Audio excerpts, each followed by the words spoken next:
প্রথম কথা হলো ইসলাম আল্লাহর জমিনে বিজয়ী আদর্শ হিসেবে প্রতিষ্ঠিত হবে।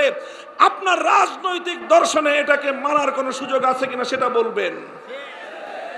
ওলামায়ে কেরাম মসজিদে কথা বলবেন, ওলামায়ে কেরাম দ্বীনের মাসআলা বলবেন, ওলামায়ে কেরাম দ্বীনের দাওয়াতের কথা বলবেন, সেই সঙ্গে ওলামায়ে কেরাম আল্লাহর দ্বীনকে রাজনৈতিকভাবে বিজয়ী করবার কথা বলবেন।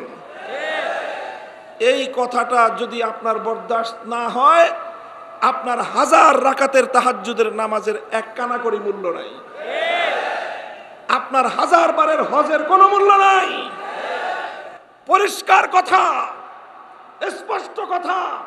শুধু আওয়ামী লীগ নয়, এই জাতীয় যারাই আছেন, ইসলামকে রাজনৈতিকভাবে দেখতে আপনাদের পছন্দ হয় না, পয়গাম শুনে রাখেন, বাংলাদেশে আপনাদেরকে আমরা বরদাস্ত করতে পারবো না।